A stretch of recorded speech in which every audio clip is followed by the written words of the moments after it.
Vamos falar um bocadinho sobre o estado geral da saúde e bem-estar em Portugal. Se quiser abordar também um bocadinho da parte mundial, qual a importância que considera que a saúde e o bem-estar assumem atualmente em Portugal e no mundo? Muito bem, um tema muito importante. Vamos ver, nós vivemos, como penso que é mais ou menos claro para todos, tempos muito novos em termos daquilo que são a gestão das expectativas dos cidadãos e das pessoas e aquilo que é também a influência que a aceleração digital, nomeadamente com a inteligência artificial e tudo o que está associado, está a ter na vida das pessoas. Não nos podemos esquecer também que tivemos já mais ou menos 4 anos, uma pandemia, que foi de facto uma situação absolutamente imprevista, quer em termos internacionais, quer em termos nacionais. E, portanto, eu diria em relação a esta matéria três coisas. A primeira é estado da arte. Acho que, de facto, muita coisa mudou ao nível daquilo que é o grau eh, de expectativas que as pessoas têm relativamente à sociedade e ao seu dia a dia.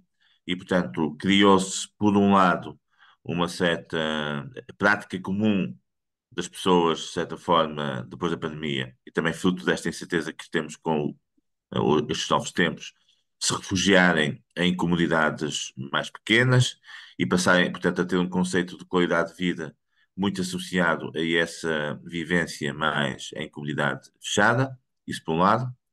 Depois, por outro lado, a aceleração que a vida hoje tem em termos de rotinas, em termos de agendas do ponto de vista profissional, leva a que muitas vezes as pessoas tenham alguma dificuldade em saber fazer uma gestão adequada dos seus timings e, portanto, naturalmente também das suas expectativas do ponto de vista de saúde. E aí, claramente, que o bem-estar e a qualidade acabam por ser determinantes, sobretudo, e fazendo com que as pessoas tenham que tomar opções relativamente àquilo que são as suas principais práticas. A terceira nota, para terminar, tem a ver com um tema também que é muito importante e que tem vindo a ser tratado muito em área, sobretudo, da psicossociologia individual e também da gestão da saúde, que é a questão de tentar construir um equilíbrio muito interessante entre a rotina e a inovação. E é algo que pode ter impacto positivo ao nível do próprio bem-estar e da própria qualidade, que é, no fundo, as pessoas terem algumas rotinas diárias ou semanais, nas quais a prática do desporto, a leitura, uma espécie de socialização mais ou menos permanente é fundamental, mas também terem a capacidade e a preocupação de conciliarem essas rotinas com outro tipo de ações mais inovadoras e que sejam muitas vezes disruptivas do ponto de vista daquilo que essa prática pretende. Eh, algum exemplo de uma ação inovadora que possa dar? Não, não, vá ver, posso lhe dar, vá ver, eu acho que, por exemplo, do ponto de vista profissional, uma ação inovadora que pode ser muito interessante para as pessoas, quando trabalham numa empresa e trabalham numa determinada organização, é, por exemplo, tirarem as sextas-feiras à tarde, que é algo que se começa a fazer agora, para se dedicarem a momentos de reflexão, de partilha de ideias, de construção de novas soluções para aquilo que são problemas que às vezes existem, e portanto eu acho que isso é algo que já se faz muito lá fora, nomeadamente, como sabe, nas multinacionais americanas, nas Googles, nas Microsofts, nas Ciscos, portanto essa prática já está mais ou menos instituída, mas penso que em Portugal começa a haver uma certa apetência, sobretudo nas startups e nas empresas com uma cultura de gestão mais jovem, para incutir esse tipo de ações inovadoras. Portanto, no fundo, são ações que não põem em causa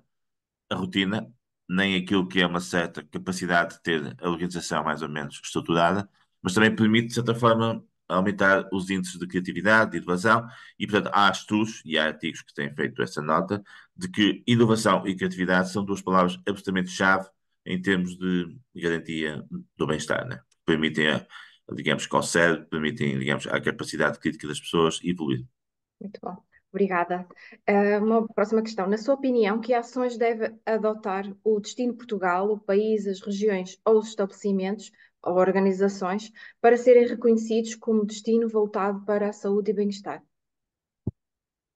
Muito bem, esse é um tema muito interessante, aliás, ainda ontem à noite estamos a falar precisamente disso, ou seja, nós hoje temos uma competição muito forte em termos internacionais na captação de turistas e também na captação, no fundo, de grandes novas vagas de pessoas que gostam de conhecer países diferentes. A primeira é ter a capacidade de apresentar uma marca que seja clara, bem percepcionada e objetiva. E que seja assente, sobretudo, naquilo que é um conceito de experiência. Portanto, hoje, cada vez mais, os turistas e os viajantes, sobretudo aqueles que têm algum poder de compra e que são de países até mais afastados, valorizam muito esta ideia de experiência. No fundo, estão disponíveis para ter alguma capacidade de rendimento e, portanto, poder gastar esse rendimento do ponto de vista de viagens e turismo, mas querem, de facto, ter essa capacidade de experiência. Ora, para se poder divulgar e promover uma experiência, tem que se ter, de facto, já uma capacidade de fazer um compromisso entre duas ou três coisas que eu acho que são muito importantes. A primeira é identidade. E, portanto, as regiões e as cidades que conseguirem, de uma forma inteligente, em termos da sua marca, incorporar este sentido de identidade, portanto, identidade histórica, identidade cultural, identidade de comunidade, claramente que saem muito, muito melhor. Eu vou dar um exemplo. Há cidades que têm tido nos últimos anos uma grande capacidade de reforçar esse sentido de identidade, o caso de Bilbao, por exemplo, à custa do Guggenheim e à custa de toda uma agenda que se construiu à volta desse conceito, que faz com que as pessoas, de facto, quando vão a Bilbao, tenham já uma identidade muito clara e muito objetiva. Esta é a primeira nota. A segunda nota é a capacidade de demonstrar as boas práticas. E nós hoje temos revistas, como sabe a Vânia, a Monocle e outras ligadas a este tipo, que nas reportagens que fazem, valorizam muito esse tipo de boa prática, de boa experiência, de quando se vai a um lugar, a um determinado espaço, a pessoa ter a possibilidade de se sentir bem e de poder usufruir aquilo que é essa experiência. E claramente que isso é cada vez mais importante. E, portanto, nós hoje temos a proposta daquilo que é a promoção que deve ser feita das regiões e das cidades, esta possibilidade de ser muito focado, muito claro na demonstração dessa mesma dimensão. E a terceira ação que eu acho que é muito importante tem a ver com a capacidade de partilha. Ou seja, no fundo é muito importante que as pessoas que visitam um determinado local saibam depois delas próprias expor e demonstrar aquilo que foi a sua experiência. Portanto, e como sabe, isso existe muito hoje através das redes sociais, através até de outros instrumentos que existem. E, portanto, no fundo, o tema é o seguinte: as cidades e as regiões precisam hoje de ter uma montra muito clara sobre aquilo que têm para oferecer. E essa monta tem que ser muito bem estruturada para que quem vem visitar as cidades e regiões saiba ao que vem. Eu acho que no caso português dos últimos anos tem-se conseguido um trabalho muito interessante relativamente a algumas regiões, no sentido da afirmação da sua capacidade competitiva de valorizar essas mesmas experiências. E, por exemplo, a nível da hotelaria, isso tem sido um fator absolutamente crítico. Quando nós temos alguns hotéis, ainda se falava disso ontem, de 5 estrelas que estão a abrir, por exemplo, hoje é inaugurado, curiosidade, o novo hotel Santa Clara, em Vila do Conde, onde era o antigo convento de Santa Clara. E é claramente um exemplo de algo que tem a ver com isto, ou seja, no fundo estamos a tentar reconstruir conceitos históricos que têm a ver com esta capacidade de valorizar os territórios. Muito bom, obrigada. Uma outra questão agora relacionada com o nosso SNS. Qual o papel do Sistema Nacional de Saúde e do setor privado de saúde no âmbito da literacia em saúde junto da população em geral, para consciencializar e capacitar as pessoas a adotarem um estilo de vida mais saudável?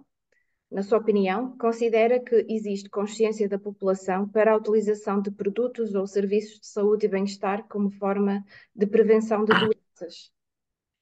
Muito bem, esse é um aspecto muito importante, porque quando se fala de turismo, quando se fala, digamos, de lazer e qualidade, a saúde é absolutamente um fator crítico para o sucesso dessa dimensão.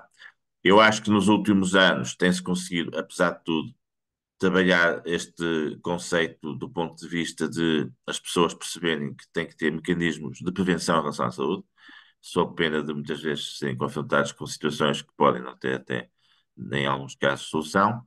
E eu diria duas coisas. Portanto, primeiro, do ponto de vista do Serviço Nacional de Saúde, dentro das limitações e dos problemas que tem, apesar de tudo, tem havido algumas melhorias, sobretudo em algumas campanhas que têm sido feitas, pelo Ministério da Saúde, muitas, se calhar, sem grande resultado, mas outras com alguns resultados, no sentido das pessoas terem uma maior qualidade de vida, uma melhor prática do ponto de vista daquilo que é a sua gestão pessoal, do ponto de vista de alimentação, do ponto de vista de fazer ginástica e praticar desporto, essas coisas todas. Portanto, aqui tem-se feito algum trabalho, mas obviamente ainda há muito a fazer. Depois é importante que os agentes de política pública, nomeadamente as autarquias e outros atores importantes, como as próprias universidades, possam também dar aqui um contributo para esta matéria. E terceiro, era importante, de facto, fossem realizadas ações no terreno, sobretudo sessões e outras iniciativas do género, que permitissem às pessoas ter acesso a uma melhor informação sobre o tema que muitas vezes não têm. Bom, eh, obrigada.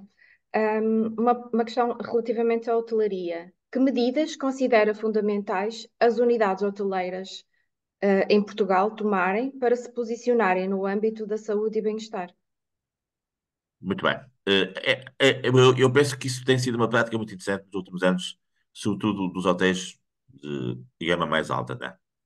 Portanto, nós hoje o que temos assistido é uma abertura nos últimos 10 anos, mas particularmente nos últimos 5 anos, de muitos hotéis de 5 estrelas, no Porto, em Lisboa e noutras grandes cidades. Também em alguns territórios de maior qualidade, como o Douro, o Alentejo. E portanto, o que eu noto é que, de facto, um dos principais atributos que essas unidades hoteleiras têm é criarem condições para que a boa prática da saúde possa ser feita. Portanto, tem a questão dos spas, tem a questão de tudo um conjunto de oferta ao nível de experiências, que tem a ver muito com esta ideia da boa prática pessoal e da saúde, e depois também o fazer, nomeadamente nos espaços mais do interior, iniciativas que têm muito a ver com a prática do desporto, portanto, as caminhadas, as bicicletas elétricas, todo um conjunto de iniciativas. Portanto, hoje há claramente uma associação do turismo àquilo que deve ser, de facto, uma prática muito estruturada em termos de saúde e de qualidade de vida. E acho que isso é um aspecto muito importante do ponto de vista do futuro. Bom, considera que as infraestruturas de saúde existentes em Portugal possuem qualidade suficiente para abranger produtos de saúde e bem-estar? Não, nós aqui temos que fazer bem, uma distinção entre o setor público e o setor privado, né? Portanto, entre área pública e área privada. Dá para ver claramente que ao nível do Sistema Nacional de Saúde, nós sabemos que tem sido feito nos últimos anos alguns investimentos do ponto de vista de melhoria das infraestruturas, hospitais, centros de saúde, mas claramente que a sua função é uma função mais de correção do que muitas vezes de prevenção. Agora diria que ao nível de hospitais privados, de outras unidades que têm surgido nos últimos anos nesta área, tem-se tido a preocupação em ter instrumentos do ponto de vista técnico e até muitas vezes ligados também à própria área tecnológica, que permitam, de facto, que as pessoas possam usufruir dessas situações. Portanto, acho que tem sido feita muita coisa, mas há claramente um caminho a fazer. Muito bom.